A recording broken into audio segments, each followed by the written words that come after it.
नमस्कार, बहुत स्वागत है आपका। आप देख रहे हैं ग्रैंड धर्मा सन्मान।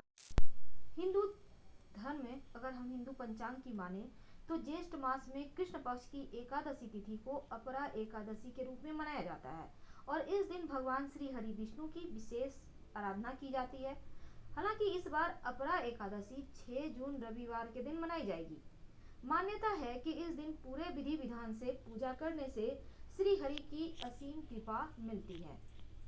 तो 6 जून को अपरा एकादशी है और इस दिन कैसे करेंगे व्रत। देखिए, हिंदू पंचांग के अनुसार ज्येष्ठ मास की कृष्ण पक्ष की एकादशी के दिन अगर विधि विधान से पूजा करें, क्योंकि इस बार रविवार के दिन एकादशी है, तो इस दिन भगवान श्री हरि के साथ भगवान सूर्य की भी कृपा बरसेगी, ऐसी मान्यता है।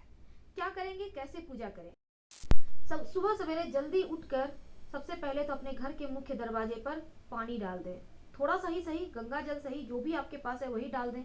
इससे क्या होगा, पानी सुबह सुबह जब आप घर के दरवाजे पे डालते हैं तो रात भर में जो निगेटिव ऊर्जाएं और तृप्त आत्माएं विचरण करती है वो शांत हो जाती है। इसके बाद आप घर के मुख्य दरवाजे की घर की सफाई करें। नमक या फिटकरी मिले हुए पानी से पूरे घर की सफाई कीजिए। फिर अपने घर के मुख्य दरवाजे पर हल्दी और चावल के मिक्स से स्वस्तिक का निशान बनाएं, घर के मुख्य दरवाजे के बाहर की तरफ। ये स्वस्तिक का निशान आपके घर में सकारात्मक ऊर्जा को लाएगा और निगेटिव एनर्जी को दूर करेगा। स्वस्तिक का निशान हमेशा ही जीवन में शुभ और मंगल होता है। शुभ और मांगलिक कार्य आपके घर में होने लगते हैं। अब यहाँ पर जब आप ये निशान बना लेते हैं, इसके बाद आम के पत्तों का बंधनवार लगाइए। आप चाहें तो अशोक के पत्तों का बंधनवार भी लगा सकते हैं। और उसके बाद अपने घर के मुख्य दरवाजे पर अंदर की तरफ एक बर्तन में, संभव हो तो मिट्टी का, कांच का, या आपके पास जो भी बर्तन है, प्लास्टिक भी चलेगा, पानी रखिए। दाहिने तरफ घर से निकलेंगे आप जैसे, तो आपका हाथ, दाहिने हाथ इधर है, उधर ही पानी रखिए और उस पानी में थोड़ा सा फूलों की पंखुड़ी डाल दीजिए, अगर है तो, नहीं है तो छोड़ दीजिए। तो स्वस्तिक का विशेष महत्व है। आप चाहें तो इस पानी के नीचे, पानी का जो पात्र है उसके नीचे भी फूलों से या फिर अबीर गुलाल से स्वस्तिक बना सकते हैं। घर का वास्तु भी ठीक हो जाएगा, जीवन में खुशियां भी आएगी। फिर आप एक बर्तन में थोड़ा सा जल ले लें, उसमें एक चुटकी हल्दी डालकर पूरे घर में छिड़काव करें। बाकी बचा हुआ जल आप थोड़ा सा अपने घर के मुख्य दरवाजे पर डालें और भी बच गया है तो किसी पौधे में डाल दें। धन तो आएगा ही, जीवन की मुश्किलें भी समाप्त होगी। इसके बाद स्नान वगैरह करके फ्रेश कपड़े पहन लें। अपरा एकादशी पर भगवान विष्णु की पूजा एक दिन पहले दसवीं तिथि की रात्रि से ही शुरू हो जाती है। अब दसवीं तिथि के दिन सूर्यास्त के बाद भोजन ग्रहण करने की मनाही होती है। सुबह सूर्योदय से पहले उठकर आपको स्नान करना है। अगर आप नहाने के पानी में गंगा जल मिलाकर नहाते हैं तो अति उत्तम। अगर गंगा जल ना हो तो आप पुसा घास या फिर जो तुलसी का पत्ता है उसको डालकर भी नहा सकते हैं। फिर आप भगवान सूर्य को एक लोटा जल में एक चुटकी हल्दी डालकर अर्पित करें। अब आप अपने घर के पूजा स्थान पर एक लकड़ी के पाटे पर पीला कपड़ा बिछाएं। भगवान श्री हरि की तस्वीर स्थापित करें। एक घी का दिया जलाएं। दीपक में 2 लौंग डाल दीजिएगा और फिर कलश स्थापित करें।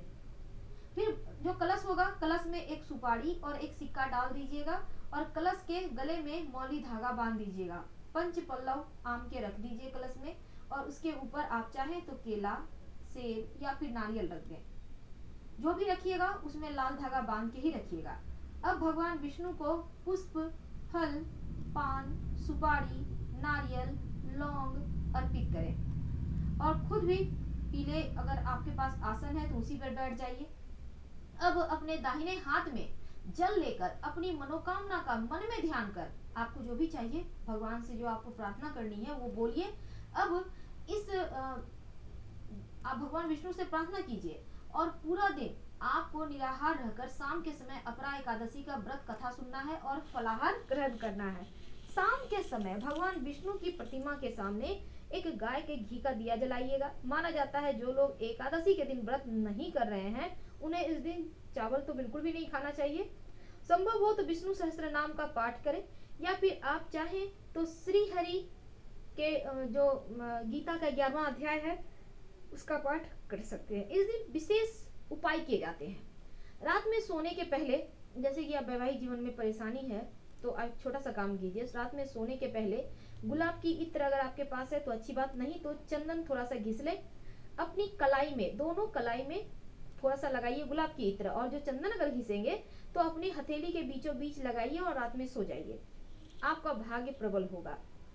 तो व्रत कथा भी इस दिन सुनने का विधान है। अपरा एकादशी का जो टाइम टेबल है वो हमने डिस्क्रिप्शन में दे दिया है। वैसे तो देखिए, इस दिन भगवान शिव की भी आराधना की जाती है, क्योंकि भगवान श्री हरि शिव जी को भजते हैं और श्री हरि को शिव जी भजते हैं।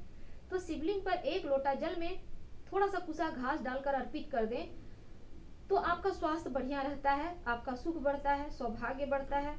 और शाम के समय शिव जी के मंदिर में जाकर एक घी का दिया जरूर जलाइएगा, जीवन के सारे कष्ट ही समाप्त हो जाएंगे।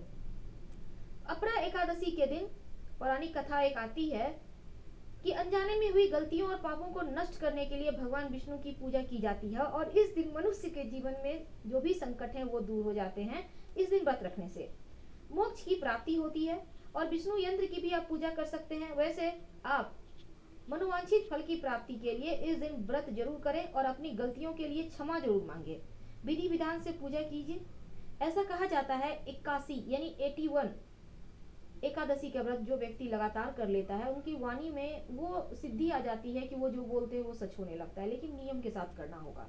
रात के समय अपने घर के पूजा स्थान पर रात 11 से 1 के बीच एक घी का दिया जरूर जलाइएगा, ये मन्नत का दिया होगा।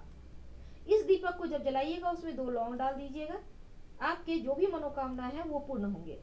शाम के वक्त जब आप भगवान श्री हरि की आराधना करेंगे, जब आप धूप दीप दिखाएंगे, उस समय आप एक मोर पंख श्री हरि के माथे पे सजा दे। अगर आपने पहले से सजा के रखा है तो फिर जरूरत नहीं है आपको सजाने की, लेकिन अगर नहीं रखा है तो आप एक मोर पंख जरूर सजाइएगा और बाद में उठाकर अपने बच्चे के माथे पर सजा दें, उनके पर्स में रख दें, उनके किताब कॉपी के बीच रख दें। सुरक्षा कवच की तरह काम करेगा और बच्चे आपके भाग्यवान होंगे।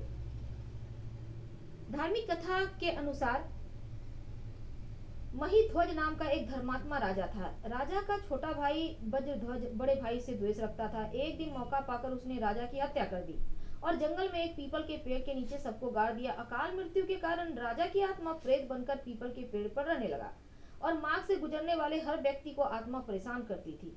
एक दिन एक ऋषि उस रास्ते से गुजर रहे थे। उन्होंने प्रेत को देखा और अपने तपोबल से उसके प्रेत बनने का कारण जाना। ऋषि ने पीपल के पेड़ से राजा की प्रेतात्मा को नीचे उतारा और परलोक विद्या का उपदेश दिया। राजा को प्रेत योनि से मुक्ति दिलाने के लिए ऋषि ने स्वयं अपरा एकादशी का व्रत रखा और द्वादशी के दिन पूरे व्रत पूरा होने पर व्रत का पुण्य प्रेत को दे दिया। एकादशी का व्रत का पुण्य प्राप्त कर राजा प्रेत योनि से मुक्त हो गया और स्वर्ग को चला गया। तो जब आप द्वादशी के दिन पारण करेंगे तो पारण आपको सुबह सुबह ही करना है। तो पारण के समय आप के पास जो भी है श्रद्धानुसार खाने पीने की वस्तु निकाल दें या फिर कुछ पैसे ही निकाल दें दान के लिए और फिर आप पारण कीजिए। पारण कैसे करेंगे? पारण में वैसे तो कोई खास ज्यादा नहीं है, लेकिन हाँ, जब आप पारण करेंगे तो आप श्री हरि को चढ़ाया हुआ प्रसाद के खाकर भी कर सकते हैं। और चूंकि एकादशी के व्रत में जब आप फलाहारी करते हैं तो तुलसी के पत्ते नहीं खाए जाते, लेकिन जब आप पारण कीजिएगा तब आप खा सकते हैं, कोई दिक्कत नहीं है। और एक विशेष प्रयोग कीजिएगा, आपकी सभी मनोकामनाओं को पूर्ण करेगा। 2 लौंग लेकर माँ लक्ष्मी श्री हरि के चरणों में रख दीजिएगा और फिर इसको बांध कर लाल कपड़े में रखकर बांध दीजिएगा और अपने पर्स में रख लें। पहले से रखा है तो फिर से उसको खोलकर श्री हरि के चरणों में रख दें धोकर, और कपड़े को चेंज कर लीजिए या फिर धो लीजिए कपड़े को। तो इससे क्या होगा, ये लौंग सिद्ध हो जाएगा। आप चाहें तो लौंग को चेंज भी कर सकते हैं, पुराना वाला लौंग मिट्टी में दबा दें और नया लौंग रख लें। आपके जीवन के हर तकलीफ को, हर परेशानी को ये लौंग सोख लेगा। खाइएगा मत वो लौंग। और दूसरी बात, इस एकादशी तिथि के दिन मोर पंख श्री हरि के माथे पर जरूर सजाना है ताकि जीवन के हर कष्ट से आप बाहर निकले। और इसके साथ ही रात में सोने के पहले आप अगर धन की मुश्किलें हैं तो एक लौंग लेकर अपने सर से 3 बार उल्टा वार कर घर से उत्तर दिशा की ओर फेंक दें और श्रीमद् भागवत गीता का 11वें अध्याय का पाठ जरूर करें। आप चाहे तो ऑडियो भी चला सकते हैं, पूरे घर परिवार के साथ, लोग के साथ सुनिए। इसके साथ ही इस दिन जो आप माँ लक्ष्मी श्री हरि की दोनों की एक साथ पूजा कीजिएगा और उनके चरणों में अर्पित किया हुआ पुष्प अपने पास रखें तो मनोकामना पूर्ण होती है। धन्यवाद। फिर